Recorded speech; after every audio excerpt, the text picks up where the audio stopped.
Stranger Things est de retour après une courte pause, un mois seulement entre le volume 1 et le volume 2. Et mon Dieu, quelle tristesse! Tu vas m'écouter très attentivement. Tu vas l'aimer, cette histoire, c'est garanti. Bagarre, duel, torture, vengeance, géant, monstre, poursuite, évasion, grand amour, miracle.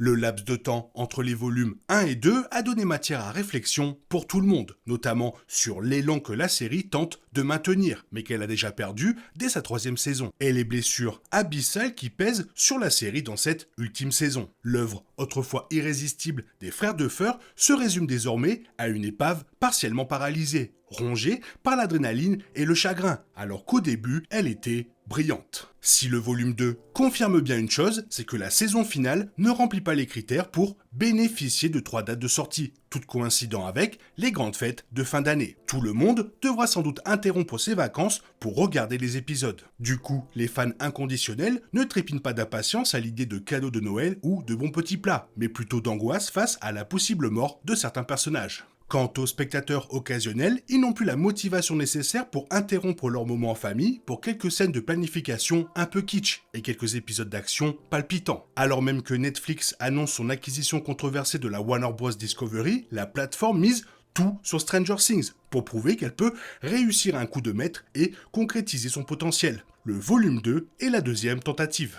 Il ne fait aucun doute que la série a trop duré, la mesure dans laquelle elle aurait dû s'arrêter est sujette à interprétation. Certains estiment que la première saison aurait dû être la dernière, une opinion qui semble de plus en plus correcte, tandis que d'autres pensent que quelques saisons supplémentaires auraient suffi. À l'image de la série elle-même, de nombreux personnages de cette œuvre de science-fiction des années 80, inspirée par Stephen King et truffée de références, persiste tant bien que mal, sans raison apparente. L'une des raisons du succès phénoménal de la série réside dans ses personnages. Affirmer qu'ils posent désormais problème est donc pour le moins surprenant. Ils sont devenus de véritables icônes. Le chiffre 11 n'est plus un simple nombre, mais un symbole, un nom. Et c'est là tout le paradoxe. Netflix et les Frères Duffer veulent que chaque personnage soit une figure emblématique digne de leurs produits dérivés. Il n'y a tout simplement pas assez d'iconographie pour tout le monde. Pour remettre les choses en perspective, le volume 2 reprend juste après l'épisode 4. Il est évident que les personnages principaux sont Will, 11 et, dans une certaine mesure, Max. Tandis que tous les autres sont réduits à des caricatures et souffrent d'un développement déplorable. Pourtant, cela aurait pu être évité si la série avait supprimé les personnages superflus et si les personnages principaux avaient été davantage développés.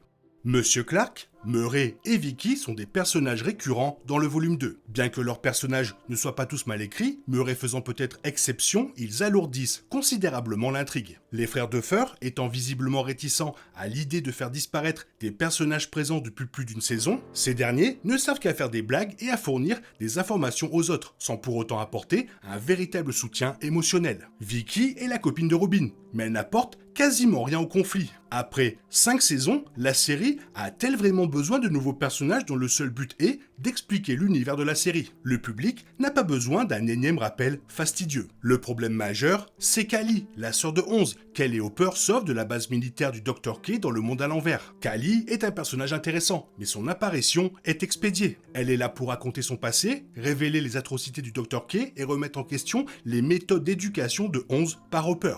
Le résultat est malheureusement bizarre et forcé. Le retour de Callie promettait aux spectateurs que la boucle serait bouclée, et si la promesse est tenue, c'est loin d'être réussi. On nous rappelle sans cesse que 11 n'a plus jamais parlé de Callie après la saison 2, ce qui souligne son insignifiance. Son influence considérable sur 11, l'histoire et la Dr. K montrent à quel point la série s'égare à cause d'une trame narrative floue et d'une volonté inutile de tout relier.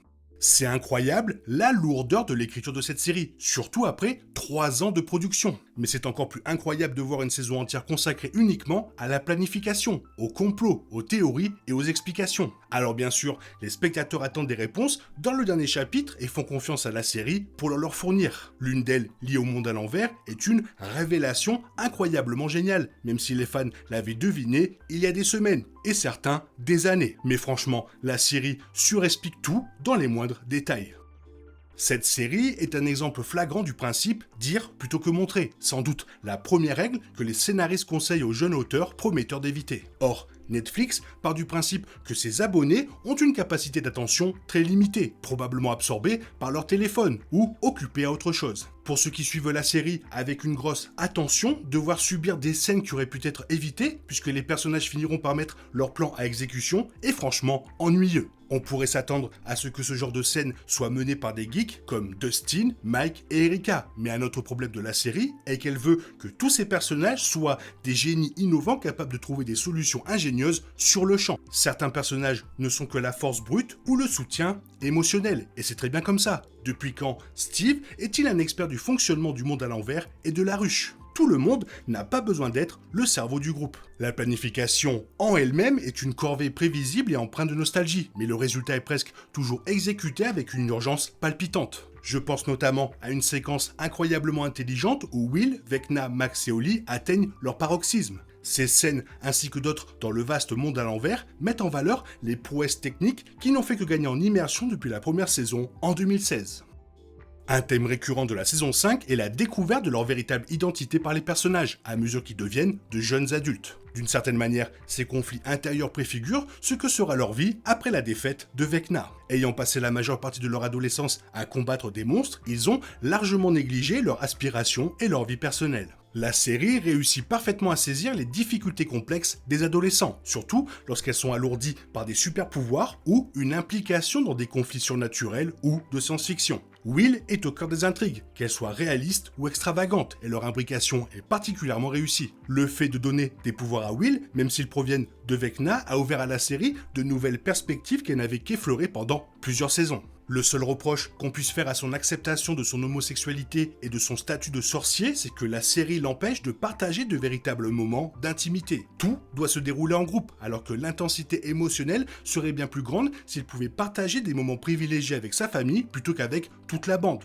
dont certains membres ne lui ont même jamais adressé la parole à l'écran. L'absence de moments entre Will et Jonathan, cette saison, est tout simplement scandaleuse. Quant aux autres personnages principaux, les intrigues secondaires marquent le début de la phase de conclusion. Bien qu'elle soit l'égérie de la série, Millie Bobby Brown se retrouve cantonnée à un rôle secondaire où elle est presque toujours seule ou avec ses partenaires habituels, comme la plupart des autres personnages. Sa manière de parler approximative, toujours présente, est un petit détail charmant qui la maintient parfaitement dans son personnage. Dustin et Steve rendent un vibrant hommage à un matériau riche et complexe. Caleb McLaughlin brille dans quelques scènes mémorables qui confirment son statut de future star, notamment grâce à son incroyable alchimie avec Sadie Sink. Mike, quant à lui, semble n'être là que pour le plaisir des yeux de Will et 11. Toutefois, les bons moments sont rares. Ces 3 épisodes comptent malheureusement parmi les plus faibles de la série. Et peut-être que s'ils avaient été diffusés avec les autres, cela n'aurait pas été aussi flagrant. Mais leur diffusion isolée accentue encore davantage les défauts, comme la planification excessive et l'influence du streaming sur la série. Tout est fait dans la sécurité, les mêmes ingrédients étant réutilisés, alors que Stranger Things gagnerait à prendre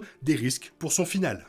Parmi les autres points faibles de la série, la Dr. K est, jusqu'à présent, le personnage le moins abouti des frères Duffer, tout acteur des années 80 confondus. Attention, Hamilton n'a rien perdu de son talent pour remettre à leur place des subalternes stupides ou pour donner des ordres avec véhémence. Mais en tant que personnage bien défini, la Dr. K n'est qu'une pâle copie du Dr. Brenner.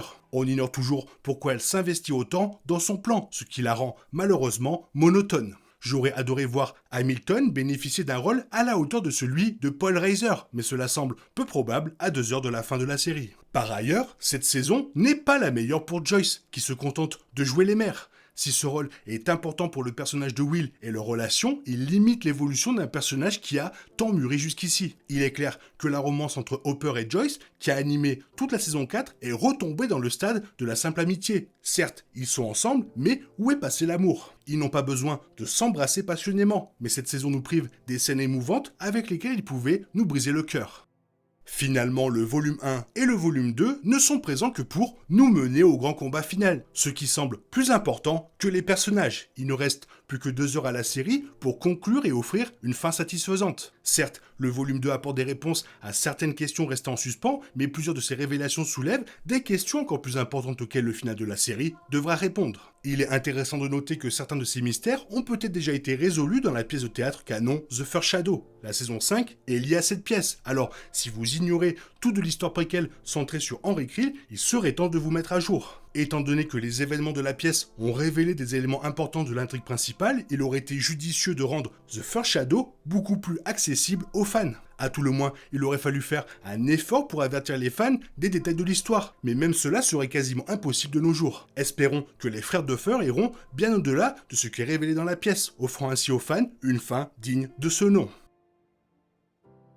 Où est l'époque de la saison 1? Qu'est-ce qu'elle me manque cette saison 1? Et peut-être même cette saison 2? Toi, qu'est-ce que tu en penses? Fais-moi part de ton avis dans la zone commentaire. Sinon, comme d'habitude, bisous bisous et bye bye, et bonne fête de fin d'année.